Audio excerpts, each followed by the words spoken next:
Hey y'all, my Riacom here again. Thanks for being here to listen to me ramble about stuff.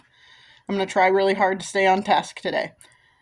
As I was driving home from work, I was trying to think of what could I possibly talk about that is like pride related, queer related, and this is kind of what I came up with.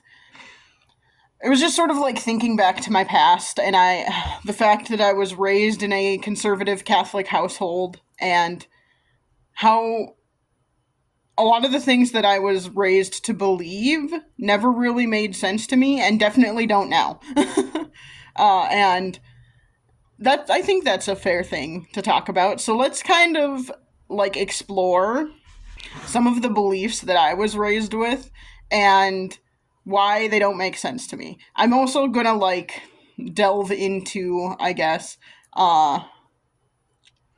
I'm gonna sort of delve into some current beliefs that a lot of straight and or cis folks tend to believe now in relation to queer folks, and again, why they don't make sense to me. I'm not going to call this like a debunking because it's very, very difficult to like debunk someone's beliefs, especially because like I'm not going to tell someone they can't believe whatever they want to believe. I can think they're bad people for believing it, but that doesn't mean that I'm going to tell them they can't believe it. So, okay, so let's start off with sort of a basic one, and that is that gay people, so people who like someone of the same gender, are in love with someone of the same gender, gay people are gross and bad. That is something I was raised to believe. Uh, when I was very young, I just kind of went with it because that's what I was told, and I was surrounded by pretty much all straight cis people, as far as I know, and this is what you're told, and when your parents and other people older than you tell you something, you believe it when you're a kid, for the most part, probably.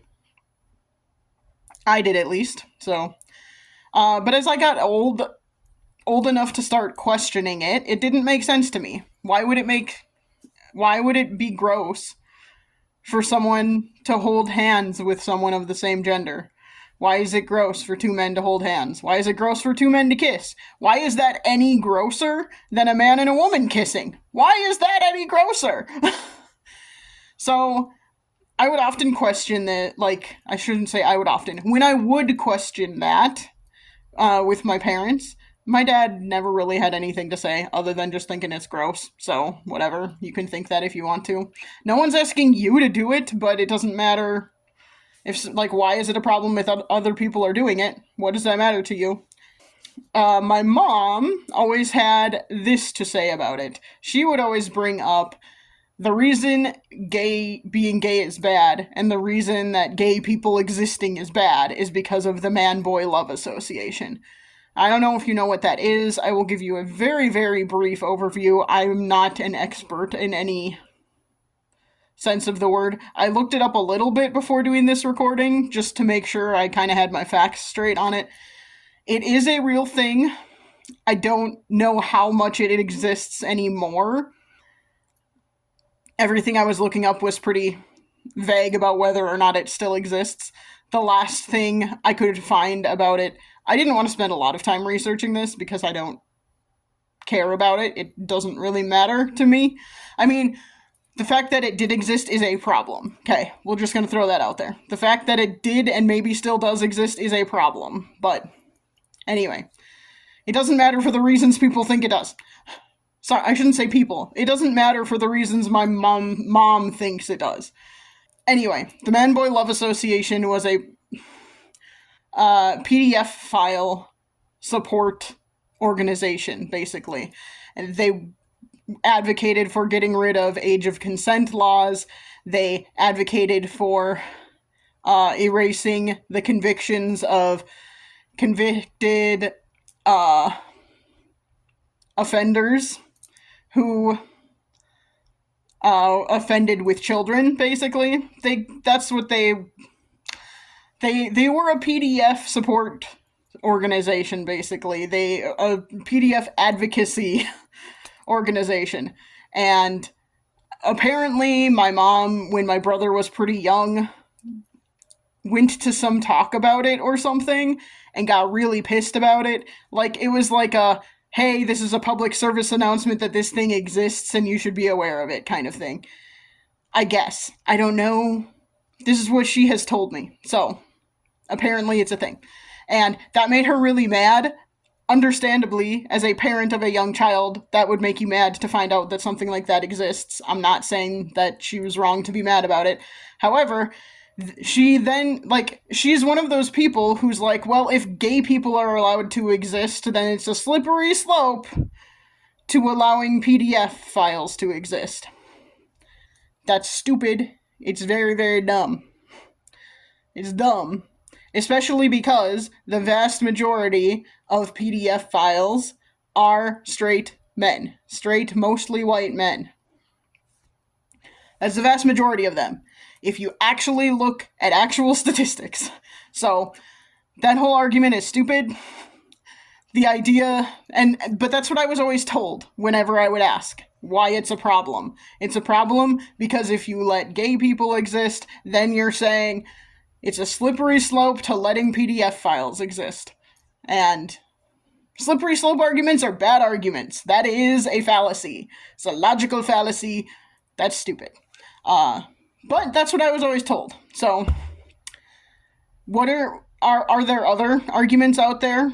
I mean, I'm sure there are. There were also biblical arguments in my family, of course, that, God says it's bad, the Bible says it's bad. I have mentioned before, I'm not a biblical scholar, but if you actually read the actual, true translations of the Bible from its original text, nothing anywhere actually says that there's anything wrong with being gay. There's a whole thing. People will often cite Sodom and Gomorrah. That's not what the problem with Sodom and Gomorrah was. It was greed. It was hedonism. It was things like that. It was not gay people exist, oh my god. That was not the issue. So, those are not correct, but that's fine. I would also say there are a lot of things in the Bible. This is all I'm going to mention about the Bible. I will also say that there are a lot of things in the Bible that people just ignore. For example, the Old Testament says things like you shouldn't eat shellfish. Well, lots of freaking people eat shellfish. I eat shellfish. I guess I'm sinning. You shouldn't wear mixed fabrics with mixed fibers. Everyone does that these days. Sorry, there are a lot of things in the Bible that we just break those rules all the time, and no one seems to care. So why are you picking and choosing? There are also a lot of things that the Bible could not have foreseen happening. What do you think the Bible thinks about AI? What does God think about AI? Is that something we should be concerned about? It's not in the Bible, so I guess we can't care about it. Anyway, my whole point about that is it's picky and choosy. If you take the pieces of the Bible that you think say what you want it to say, and then say, well, God says gay people are evil, so therefore gay people are evil. It's not what it says. I'm not an expert, so don't ask me what it really says, but it's not what it says. So, those are the arguments that I always got when I would ask why it's a problem. If you're an atheist, the Bible and God argument doesn't matter anyway, because you're an atheist. So since I'm an atheist, that doesn't matter to me. And as I've already talked about, the slippery slope to PDF file argument is a bad argument as well. So, those are bad arguments. And if I was speaking to my parents right now, and anyone who's like them who thinks that gay people are bad simply because of who they are in love with, and I'm also going to throw in there any other queer folks, like pansexuals, asexuals, bisexuals, any of those folks, why does it matter to anyone else who they love? Why does that matter? Why does it matter to anyone else who they're attracted to? As long as everything is consensual and we're all adults, who cares? I would also like I'm also going to get into kink a little bit too, because kink is a part of pride too. Kink is a part of queer culture as well. Straight people can have kinks and all of that, but I'm like in particular thinking of like BDSM. Uh if it's between consenting adults, who gives a shit?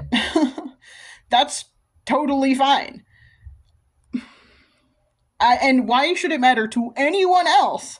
What two consenting adults or more consenting adults? I know plenty of polyamorous people.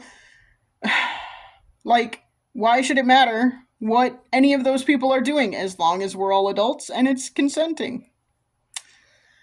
Why does it affect anybody else? And here's the point I am going to bring it back to, okay? Why is it okay for straight people to do things in public and straight people to flaunt their straightness, but then it's a problem for queer people to be queer? Why is it any worse for, like I said earlier, why is it any worse for two men to hold hands in public than it is for a man and a woman to hold hands in public? Why is it any worse for two women to kiss in public than it is for a man and a woman to kiss in public? Why is that a problem? We're just people. So that's how I feel about that whole thing. And I think that can apply to pretty much everything. Like, transphobes, for example. My parents are also very transphobic. The arguments against trans people for my parents are my dad.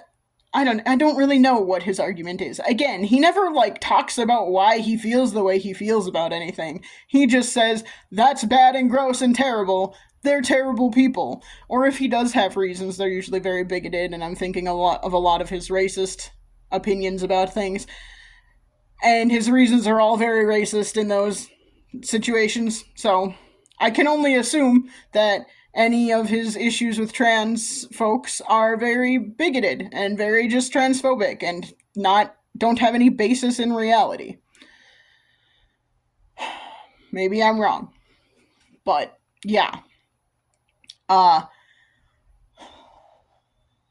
Anyway, my mom, however, has some reasons that she doesn't like trans folks, and they're also very stupid and racist, or not racist, transphobic, and not very logical. Her biggest argument is women have worked so hard to get what they have gotten, to get the rights they have gotten in life, and trans people are trying to take that away from them. I would ask, how are trans people trying to take that away? Well, and then she always brings up trans women in women's sports. And I will point out that is again a bad argument.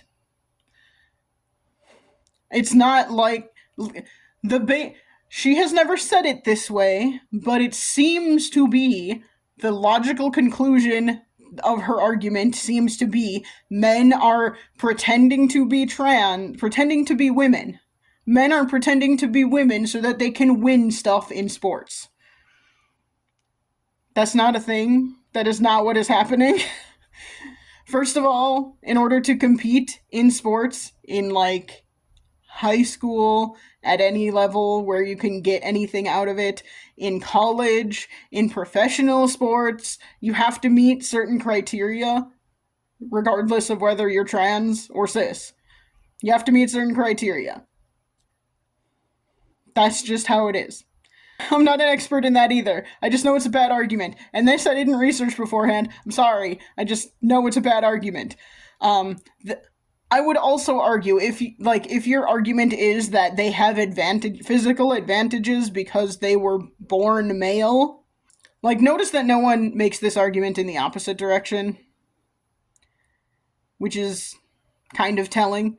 But anyway, if you're making this argument because they have physical advantages, theoretically, because they were born male, then you have to make the same argument about anyone who has any kind of physical advantages in sports. For example, Michael Phelps. His body is like perfect for swimming, especially for swimming the butterfly. His body is built perfectly for it. That is why he is so good at it. I mean, obviously, he has done work as well, he's done training and all of that, but he has physical advantages just because of how his body is built. He has a larger wingspan than most people. He has broader shoulders. His body is just built perfectly for it. And if you have an argument that physical advantages in sports are unfair in relation to trans women being in sports, then you have to, in order to be fair, you have to have the same problem with any physical advantages in sports. So anyone who is taller than everybody else, Yao Ming, Shaq, you should have problems with them too, because that is a physical advantage that makes it unfair for everybody else in that line of thinking. No one is making those arguments. Therefore, it's just a transphobic argument that makes no actual sense. You can also look at the statistics of how many trans women are actually, like, beating a lot of cis women, and it's not very many. It's not very many of them. So, does it happen occasionally? Yeah, sure. But you wouldn't make a big stink about a cis woman. Oh. And you also run into problems of, like, some women have more testosterone than other women. If you're going, like, how do you draw the line? For example, like, how do you draw the line?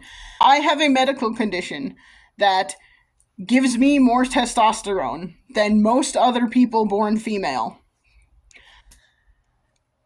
Does that mean I shouldn't be allowed to play sports? I don't want to play sports anyway. That's not a whole thing. But, you know, does that mean I shouldn't be allowed to play sports? And I shouldn't have been allowed to play sports? Is that what that means? Just because I have more testosterone? That doesn't make a whole lot of sense. How fair would that be to me? I did play sports in elementary school. I just didn't in high school, so... But it wasn't a problem when I was in high school either. It wasn't a big deal at that point in time. It's only a big deal right now because people who it doesn't even affect are throwing fits about it. People also tend to make arguments that, like, it's always against trans women. It's, like, never against trans men. I'm not saying that trans men aren't also discriminated against. I'm just saying in this sports area, the argument is always arguing against trans women in sports. The argument is often also made that, like, trans women are just stronger and can hurt other people more. So there's more chance of cis women, especially in, like, high school sports, there's more chance of cis women being hurt by trans women, even if it's unintentional. Like, and that's just a terrible argument because people get hurt in sports all the time.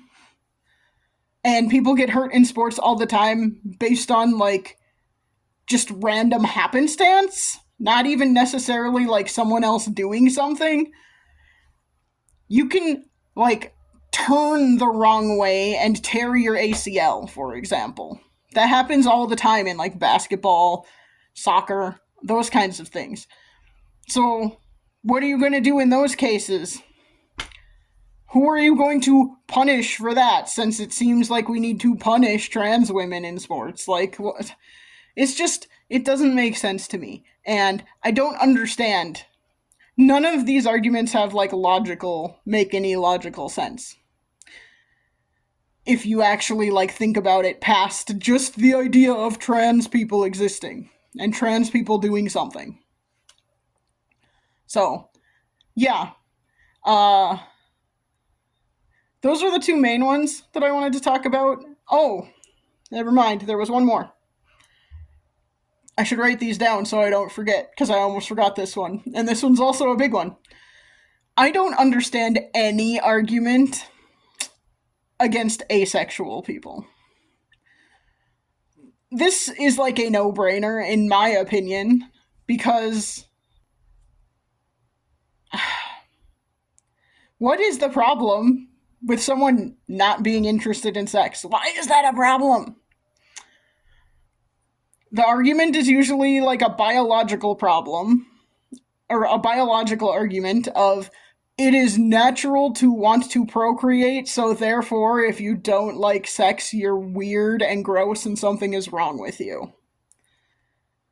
However, no one ever makes this argument in terms of people who decide to be celibate.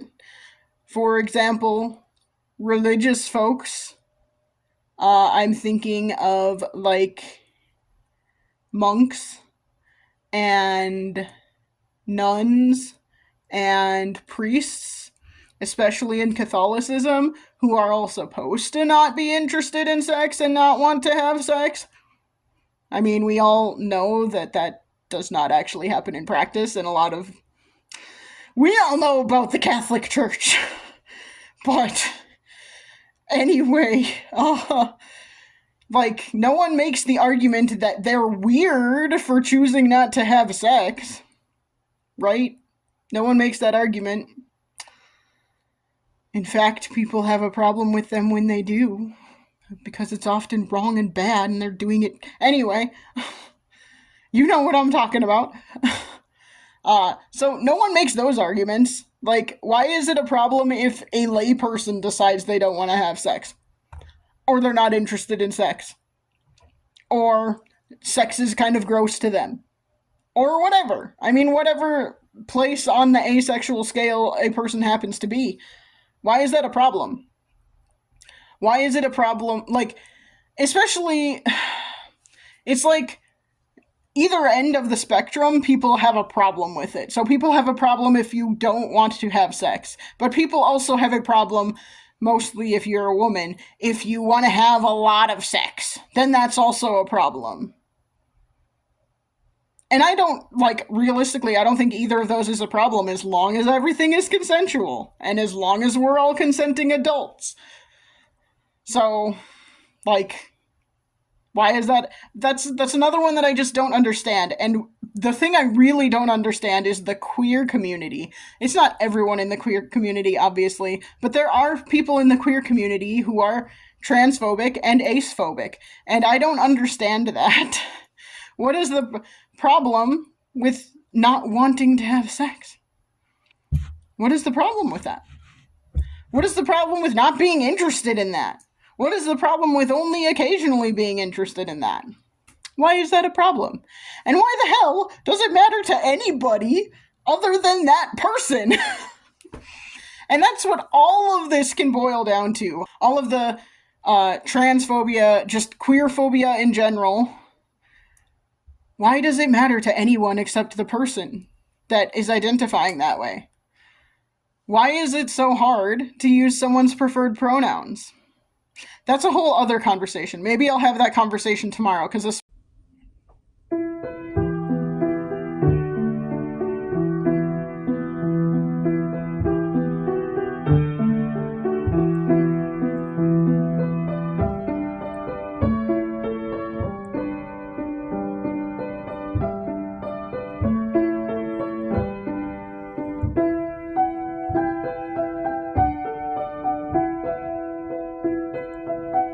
Okay, we'll see if I have time. My phone just decided I don't have enough space to do a recording or record anymore, so I'll try and make this quick. I will try and do a recording tomorrow about, like, preferred pronouns and that sort of thing, because that's another thing I don't understand having a problem with. And it's not just because it affects me.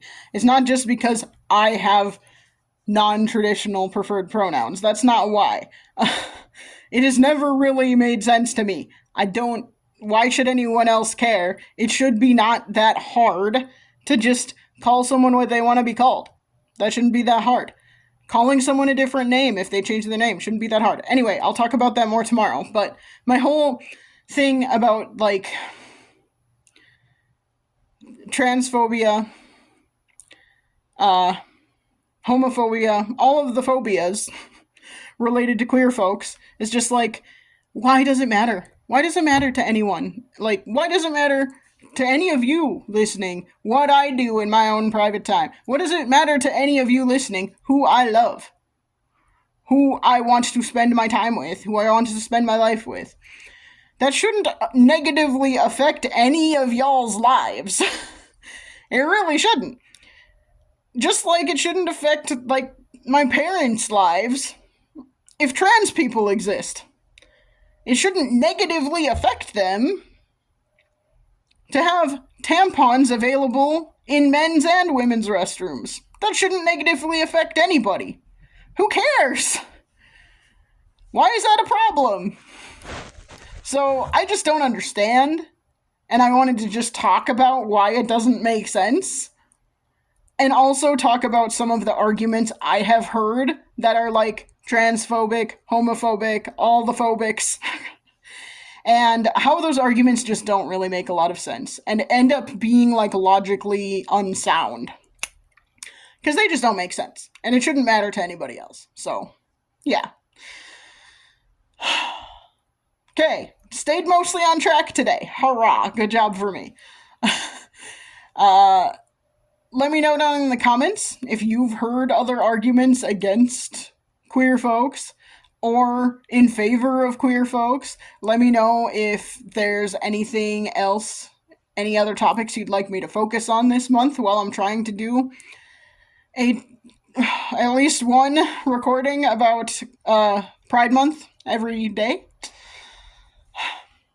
I don't know if this counts as being about Pride Month. It's mostly like, hey, stop being weird about queer people. Just like queer people exist. Life is more interesting if we're all a little bit different. If we were all the same, that would be really boring. And, you know, like, it just makes life more interesting. And again, it shouldn't negatively affect anybody if I am queer. It shouldn't negatively affect anybody else that I am on the asexual scale and am mostly not interested in sex. That shouldn't negatively affect anybody else. I mean, it shouldn't negatively affect me either, but what I mean is, like, it shouldn't affect anybody else in any way, really. How? I don't understand. And things I don't understand just kind of seem dumb a lot of the time, so... Social things, at least. Like, I shouldn't say that way. That makes it seem like I think any good thing I don't understand is also dumb. That's not what I mean. This is a bad thing that I don't understand, so it seems dumb. Wow. Okay, I'm just digging myself a hole, so I'm gonna stop. Let queer people exist. It shouldn't negatively affect you. Let queer people be themselves. That should just make us all more open and happy with each other, realistically. And you should be happy. You should feel good about yourself if someone who is queer is willing to share that part of their lives with you, because it ain't always easy to be queer in the world we live in right now. So, that should make you feel like they really trust you and love you. Ta-da. So yeah. I think that's all I have.